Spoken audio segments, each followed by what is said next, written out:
Hey everybody, it's Mike, 55 years young, and I've got my blood test. You're going to get the whole story here, everything. We're going to go through the good and the bad, and I'm going to save the bad for last. I'm not super excited about it, but there's also some good news about the bad stuff too. So I wouldn't think like all bad about the bad stuff, but I just want to let you know, of course, that I'm being fully transparent. I'm showing you my blood test. I had a full panel here. Just had it done here in September of 2025, and I'm going to go into the fine details. And thankfully, I just earlier today, about an hour or so ago, met with my doctor.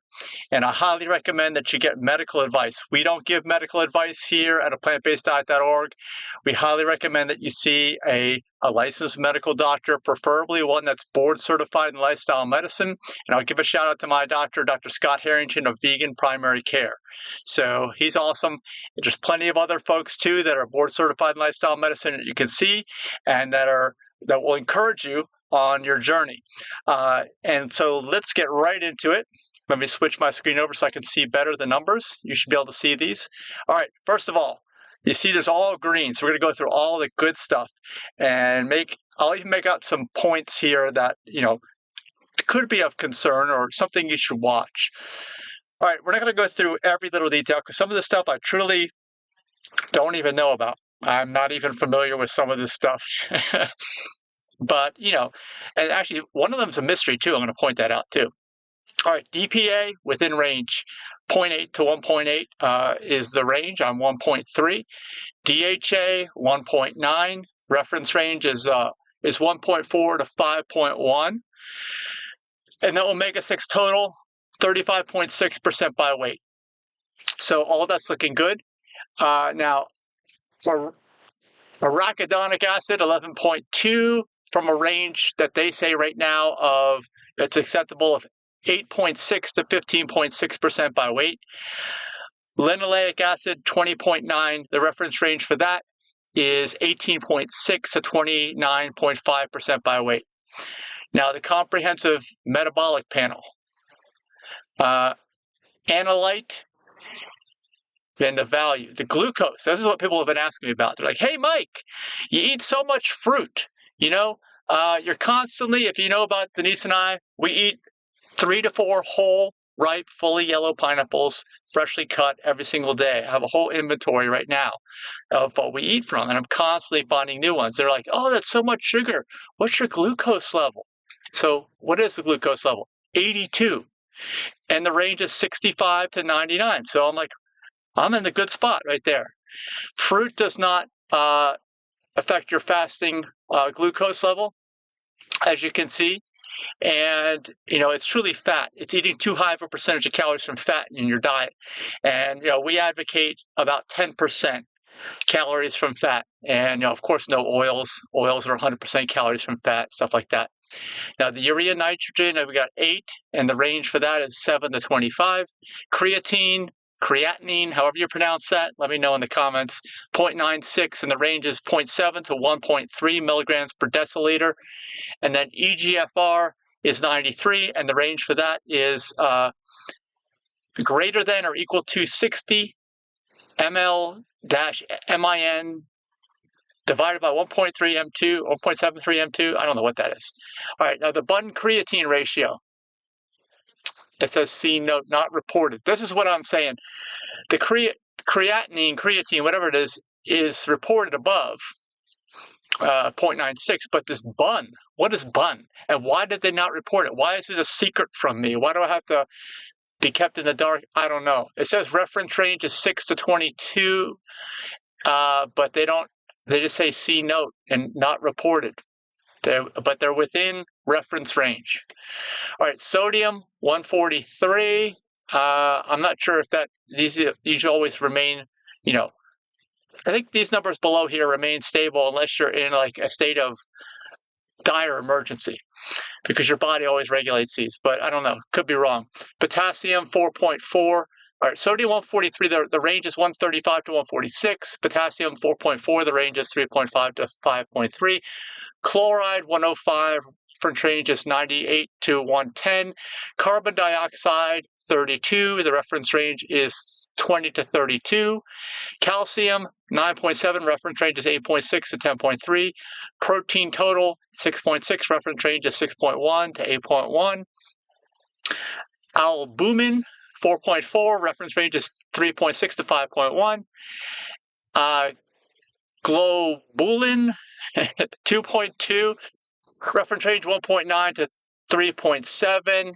Albumin to globulin ratio 2.0. Reference range is 1 to 2.5.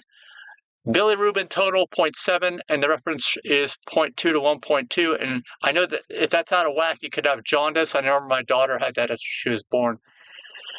Alkaline phosphate. Oh, by the way, if you don't know me, Denise and I have a total of 5 grandkids right now, and 55 years of age, 55 years young. Alkaline phosphate 63. 35 to 144 is the range. AST 20, range is 10 to 35. ALT is 13, range is 9 to 46. Now here's the lipid panel. All right, this is the big one here, cholesterol.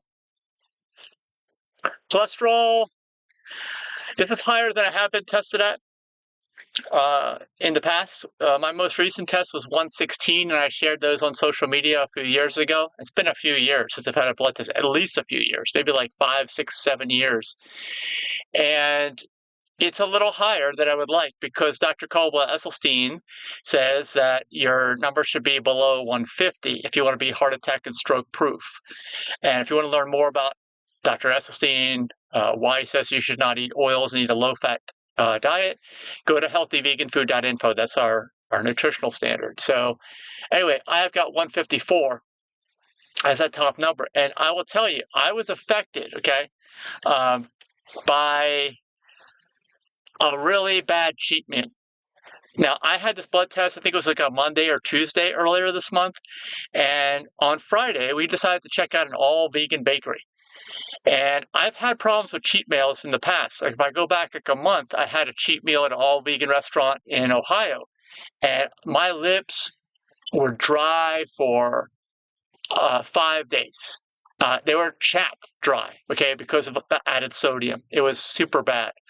It was really just the sodium that got me. But I'll tell you, the fat got me on this cheat meal. We had a couple of vegan cupcakes and vegan brownies.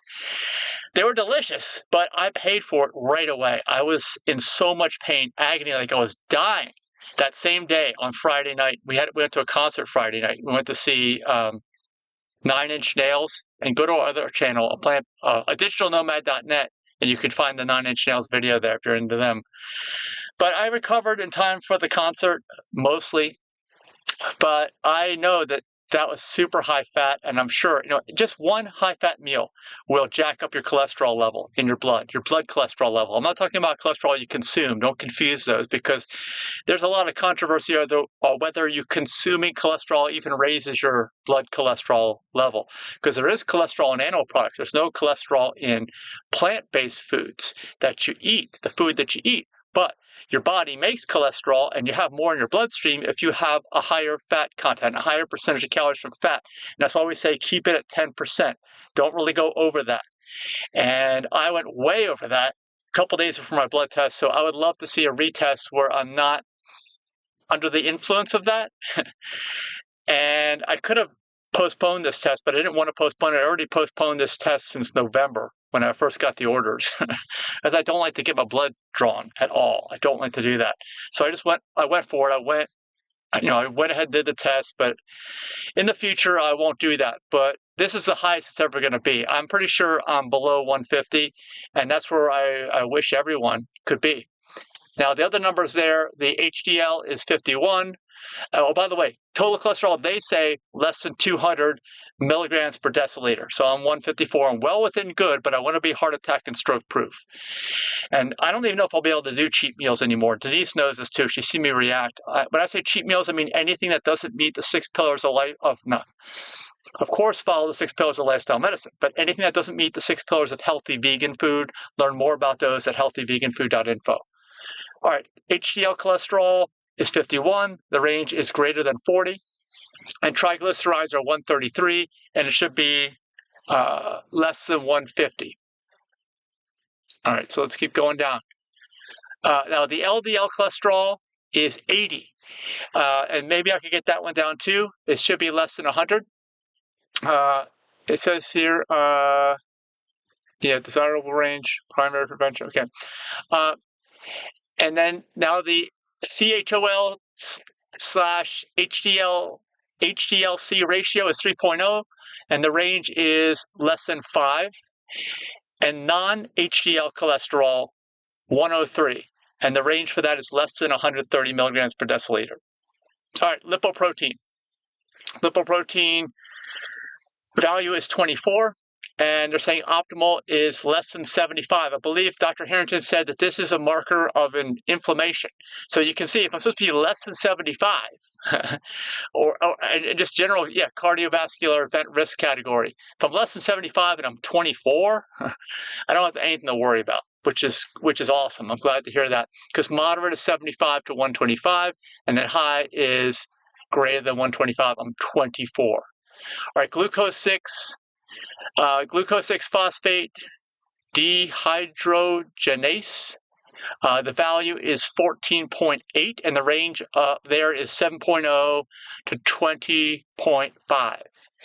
CBC, white blood cell count is 4.3. Dr. Harrington tells me that's very good, because the presence of a low amount of white blood cells means my body's not fighting anything off. I think actually he said this was one more related to inflammation. I think he said that the lipoprotein is more about your cardiovascular health. This is more about inflammation. So the range for this is 3.8 to 10.8, and I'm 4.3. So that sounds good. Red blood cell count is 4.76. The range is 4.2 to 5.8. Hemoglobin is 14.8. Reference range is 13.2 to 17.1. Hematocrit is 44.8. Reference range is 38.5 to 50%. By the way, I've been 100% plant-based, or at least, aside from a few slip-ups here and there, because nobody's perfect, in my early days, for about 11 years, since I started the nonprofit in 2014. And I've been getting better and better over the years. I will say that too. As there's more positive peer pressure, I do better.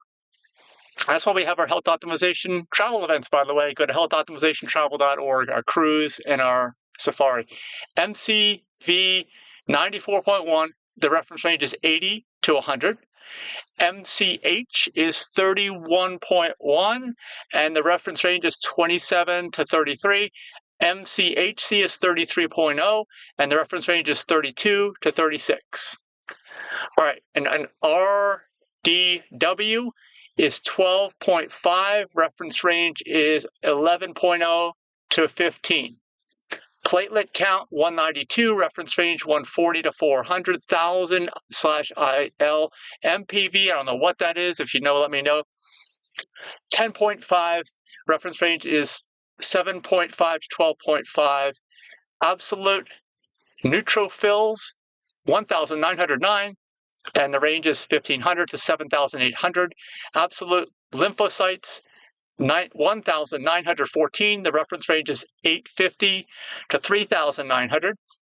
Absolute monocytes 310. I have no idea what any of this is. Reference range is 200 to 950. Absolute eosinophils 99. Reference range is 15 to 500. Absolute basophils is 69. Reference range is 0 to 200. Neutrophils 44%. Lymphocytes 44.5%. I guess these are just ratios. Monocytes 7.2%. Eosinophils 2.3%, and basophils 1.6%, all green. HSCRP. I have 0.3 milligrams per liter. They're saying you have a lower cardiovascular risk. Maybe this is what Dr. Harrington's talking about, but if you're below 1, and I'm 0.3. 1 to 3 is average cardiovascular risk. 3.1 to 10 is higher cardiovascular risk, and above 10 is persistent elevation, inflammation or infection. So I'm 0.3. I feel good about that. That one looks really good. Ferritin, okay, 38. Reference range is 38 to 380. Dr. Harrington said that a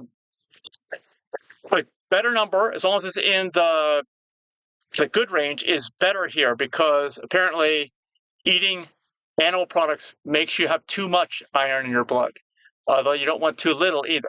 But that's what he's saying. Now, B12, I have 524 with the reference range of 200 to 1,100. And just so you know, Denise and I sporadically take a B12 supplement. We don't take one every day, no question about it, because I don't even know if I need it. And even Dr. Harrington said to me that it's possible you can overdose on B12. So I'm in the good range, and we just sporadically, like I said, just whenever we remember is when we take the B12, and no other time. And we forget a lot. TSH plus free T4, it's a 2.36, and the range is 0.4 to 4.5. So I'm 2.36. T43 is 1.0, and the reference range is 0.8 to 1.8. Hemoglobin A1C, I hear about this all the time from diabetics. I'm a 5.4, and you want to be below 5.7. So this is also, people who are concerned about me eating too much fruit think that this is going to be elevated in me, and it's not. So as long as you're below 5.7, it says you're consistent with the absence of that diabetes. 5.7 to 6.4 is consistent with increased risk for diabetes, pre-diabetes, and greater than 6.5 is consistent with diabetes. And there's no consensus regarding use of this number for diagnosis of diabetes in children. So some people said, oh, well, Mike, you're barely there. I've heard this feedback already. You're barely within that 5.7. And I looked it up, and it's not any better if you're like a 2 or a 1 or whatever you might be able to do. It doesn't make any difference whatsoever. As long as you're in that normal range, it's kind of like the BMI, I think, because the BMI for your weight, your body mass index, has a giant range in there. It's a huge range. So as long as you're in the normal range, which is a giant range, then you're fine too. It's not, as long as you're not outside the normal range. All right, so that's it. And you can see here, according to American Diabetes Association, an A1C below 7 is optimal, and I'm a 5.4. Yeah, and so everything's good. Everything's good. They have these keys here. If you look here, there is this thing right here, which is a priority out of range. And then there's this triangle with an exclamation mark, which is out of range. Now, I'll tell you right now, you're about to find out what I am priority out of range on. I didn't get any that were actually the red triangle with the exclamation mark out of range. Looks like one of those low tire warning things. Just priority out of range. So let's go back up. I'll show you what I got, and we'll go over it. Went through all these numbers. Okay. Fasting, yes. Okay, here's what I am priority. Actually, no, wait, this is not a priority. This is a red triangle. They're both red triangles. Wait a minute. Let me go back and look at that key. Maybe I misread it. Okay, priority rate out of range, I guess, is even worse. Out of range is the low one. I'm sorry. This is the first time I'm actually going through this with somebody else. I'm sure I'll have more experience as time goes on. As I'm getting older, 55, I want to, learn more, keep track of things better, and just have a good idea of what's going on. So this is common. Vitamin D. Vitamin D, they're saying I have 25L. And the reference range that they say is good, that's just what they say, is 30 to 100. Now, there's some controversy over that, first of all, because I went online first when I got this, and someone else had told me, hey, Mike, don't worry. Some people say you can be down as low as 20. I'm like, really? Because their range here says 30 to 100 on it. And sure enough, there is controversy. What I'm doing might be okay, because Denise and I, we get our vitamin D from the sun. We're outside every day walking. And this is one of the reasons why we're more in the north in the warm weather and more in the south of the U.S. in the cold months. So we can get out, we can be in daylight, we can get our walking or other exercise, hiking, whatever it might be. So they're telling me I have 25. And if you look at their chart here, it says deficiency is less than 20. So I'm not deficient. And insufficiency is 20 to 29, which is where I am. And optimal is above 30. So I'm not that far off. And I don't take any supplements at all except for vitamin B12. Okay, let me be clear on that. We don't advocate for it. If you can get these nutrients or adjust these things that you need to without the use of supplements in a more natural, more closely aligned with nature method, that's what we recommend. So I have never taken, well, actually, I have taken vitamin D in the past because there was a scare for a while saying that, so many cancer patients have low vitamin D levels. And they may, because usually cancer is a dramatically out of balance condition. And if you're lacking vitamin D, that's going to exacerbate that out of balance condition. But did vitamin D lack of it cause the cancer, or is the cancer there because the lack of vitamin D is systemic because of all kinds of other imbalances? And that's what I think it is, actually. I think it's a bad habits in general that cause most of these cancers. People just are not taught right, and that's kind of what our place is. We want to teach people the good habits, the lifestyle habits, the lifestyle medicine, 6 pillars. All right, so turns out that I've been doing a great job. Whenever I dive into something, I dive in head first, go all in, get it all done. And I'd say I did that with the vitamin D. We're always outside, Denise and I. We're always getting our exercise. But also, I don't want to look like my grandmother, my Nana, who lived at the beach in the 1980s. And in the 1980s, because I was born in 1970, everyone thought it was healthy. Oh, it's healthy for you white people to look like you are African American or from Southeast Asia or something like that. It just, I don't know, it was healthy tan, look better. Turns out that, I don't know, it's more like the grass is always greener. During that time, I saw my Nana who looked like a lizard. She was all wrinkled up, leathery, thick skin, dark. It wasn't at all attractive, if you ask me, even though back then when people thought white people should have tans, she was like the ultimate end-all be-all. But I never saw it that way, and I was like, I am never going to look like that. And by the way, I work outside a lot. I have a landscape business. I still work outside at least one day a week, and I cover up. That's the thing. I've learned, because I started out back in the 80s with wearing a pair of shorts and shoes and cutting grass, sometimes even bare feet, to get more of a tan. But then I realized this is not right, and I started covering up. And by the 90s, when I went full-time, early 90s, that's what I was doing, was long sleeves, long pants. I didn't do so good on my head. I still wore hats, but not like the hats I wear today. Now I wear, like when I'm working in my landscape business, full brim. It's got neck flaps and side flaps and a face flap with a mesh to breathe through. And even when I'm not working in the landscape business, I still wear hats that are kind of like that are they don't have the face mesh, but they have all that. And I put a neck thing on. I've also put a neck thing on when I'm a neck gaiter or whatever you want to call it. When I'm landscape business or not, I use a neck gaiter, and that keeps all the sun off, or at least the direct sun. So I'm always covered up. And in addition to that, I'm also always looking for the shady spot. So I'm never getting the direct sun if I can avoid it all the time. And I think that's what has translated here into, where are we? Into this 25 number. I'm doing such a good job that even though I'm out enough in the sun, it's not allowing my vitamin D to be optimized. So I am just, since I got this report, I am now realizing that I'm still going to stay covered up unless I'm not out in the middle of the day sun. I'm not going to get sunburned. Maybe I'll wear shorts then. Short sleeves, short pants. I don't wear them that often outside, but maybe I will now. Maybe I won't wear that hat. That kind of stuff. And then even when I am covered up and I'm out a lot, I'll stand in the sunny spot rather than the shady spot, because whenever you're outside, that sun is so powerful. And by the way, in my book, Live to 150, which is totally free at liveto150.org, I have 3 chapters on the sun. There's nothing more powerful, nothing more important for life than the sun.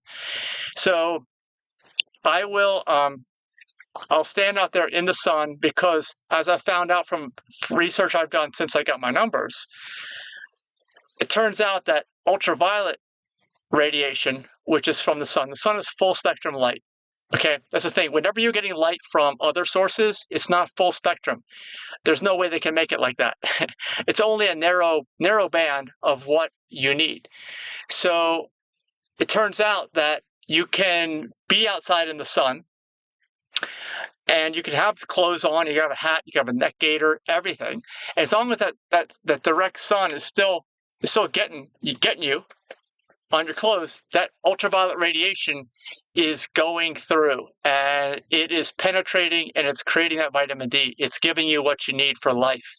So I'm just being more aware now, and eventually I'll get retested and see what I do. But I'm using this blood test to fine-tune my habits, because I still don't want the premature aging. I don't want the skin cancer. I don't want the sunburn. All right? I don't want any of those. But I also want to get enough vitamin D. I've just been doing too good at covering myself up outside, if that makes sense. Let me know if you have ever experienced that, or if you fit into that category as well. I'm curious. So I think, yeah, and like I said, I still may be in the okay area. It may be that 25 is just fine, but I still want to do a little better if I can. If I can do a little better without getting skin cancer, do a little better without destroying my skin and aging prematurely. And look, I'm 55. I work outside. I've worked outside almost my entire life. I don't look bad because I cover up.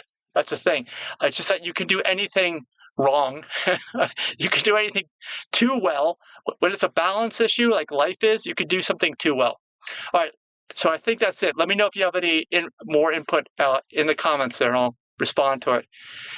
Now, this Omega check, this is the next one. This is only these are the only two red triangle exclamation marks, the lower level of warning.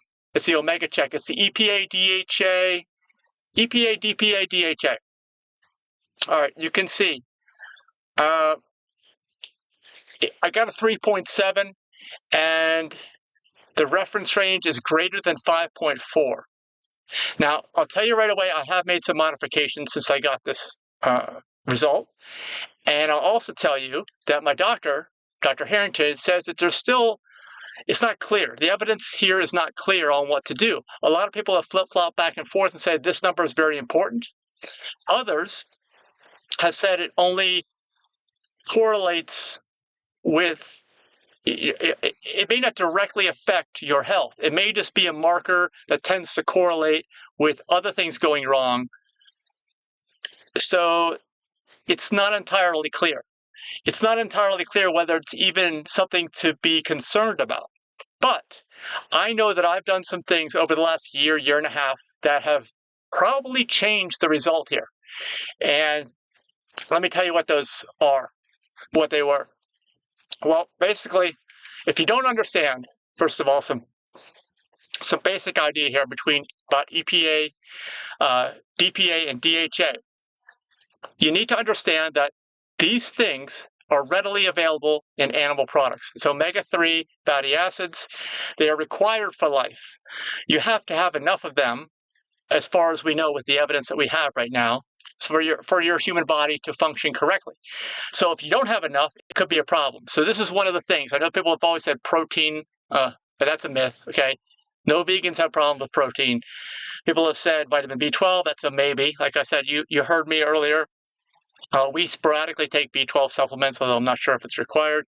And this is the other one, all right? Because as I've learned from more research since I got these results, this is required for your body to function. Things will start shutting down if you are not following this. And actually, I'm going to link below in the comments to some research that I did with some LLMs, and you should learn about this, because if this is important, like I said, Dr. Harrington has told me he's not convinced one way or the other, but if it's important, the only way you're going to be able to elevate these numbers as 100% vegan, all right? Because if you're sneaking in animal products like fish, especially, the super high in these things, they're going to directly raise your levels.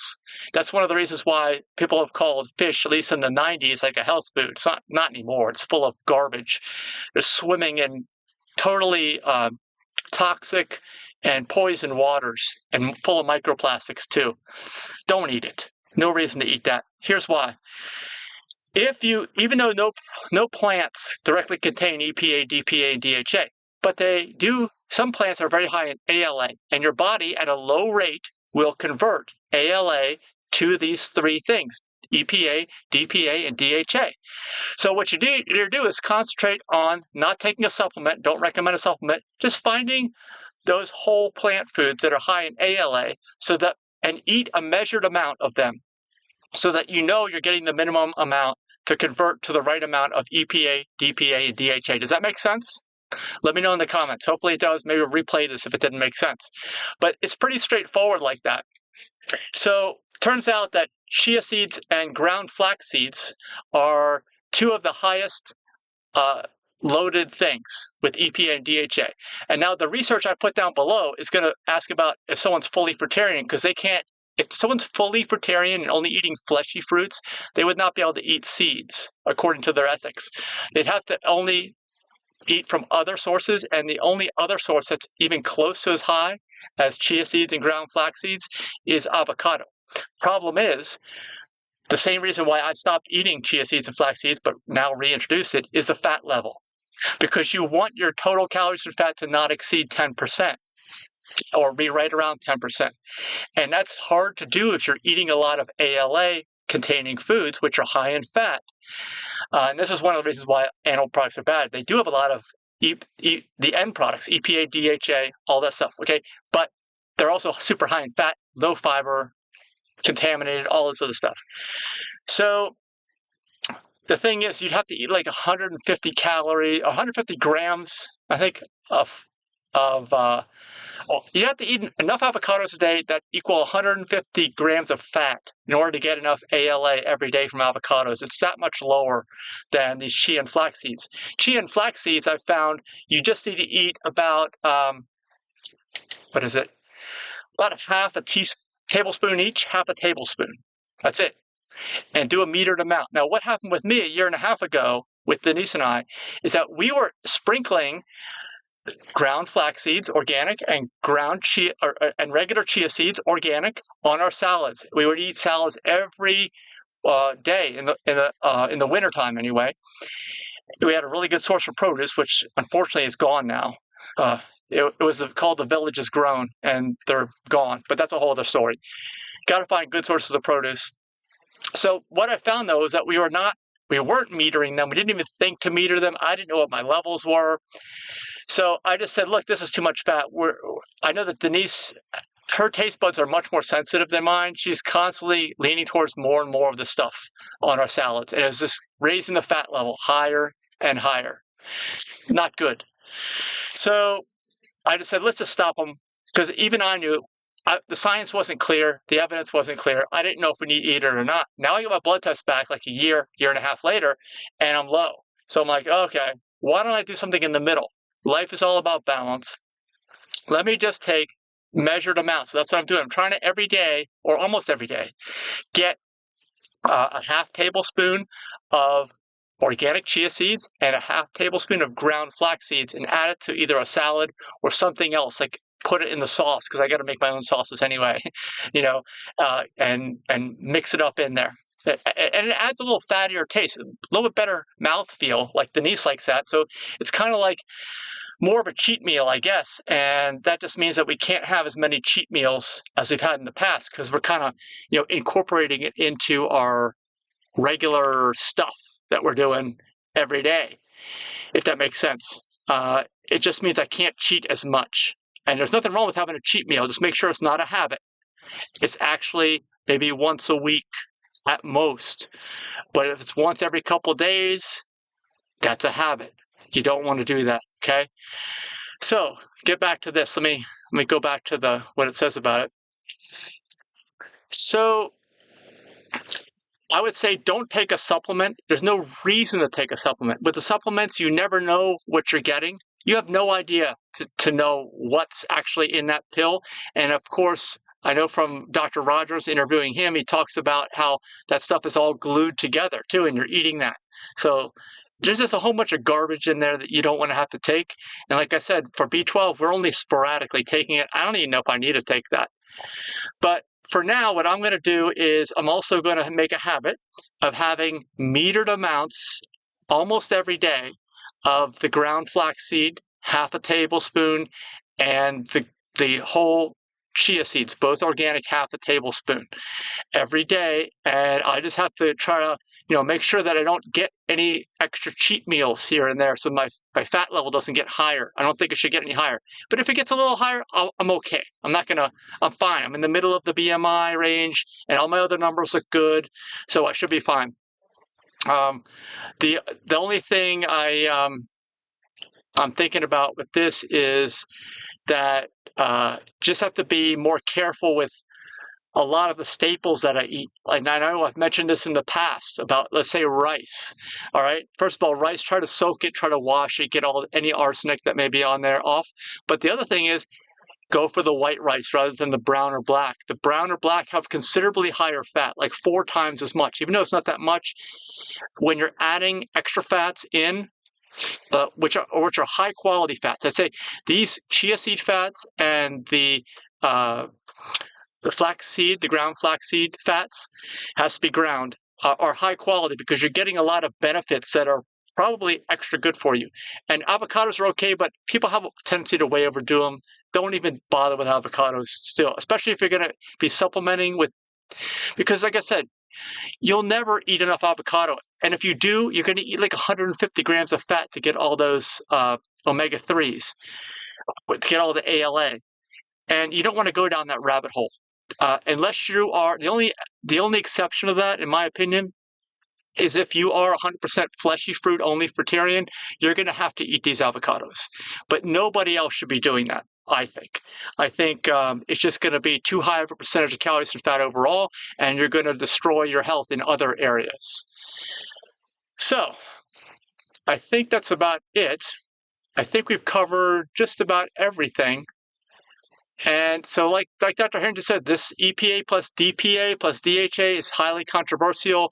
Whether the evidence is there or not is highly questionable, but I'm going to err on the side of caution and just have metered. And I know people have said sprinkle. No, metered. Do it almost like it's a supplement, but it's not a supplement. It's a whole plant food.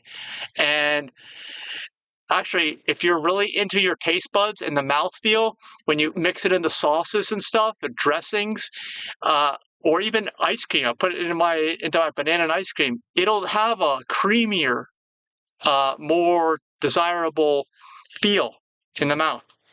And this a slight change in taste, but not that noticeable. I think you'll appreciate the fact that it's a fuller food. That's not going to be too much because you're metering all of it. You're only going to get what you need. Wow, I don't know how long this video is, but that is it for me. And those are the 2 areas of concern. But another area of concern, like I pointed out, was my cholesterol. And then the other questionable item was the B12. Like I said, I don't even know if I need supplements, but at least I know I'm not getting too much. And I would question whether daily B12 is actually okay, because it may be too much for you. And that is it. I think, yeah, that is totally it. So I appreciate you hanging with me throughout this 38-minute video. Looks like 38 minutes. And I hope that you all are in good health. I hope that you all are able to eat properly, have the right habits, and you have good blood test results yourself as well. If there's anything I missed here, or if maybe you're aware that some of these numbers, even though I got the green on them, were kind of out of spec a little bit, let me know. I'd like to look into it. And aside from that, thank you so much for watching, and I'll see you in the next video. Bye-bye.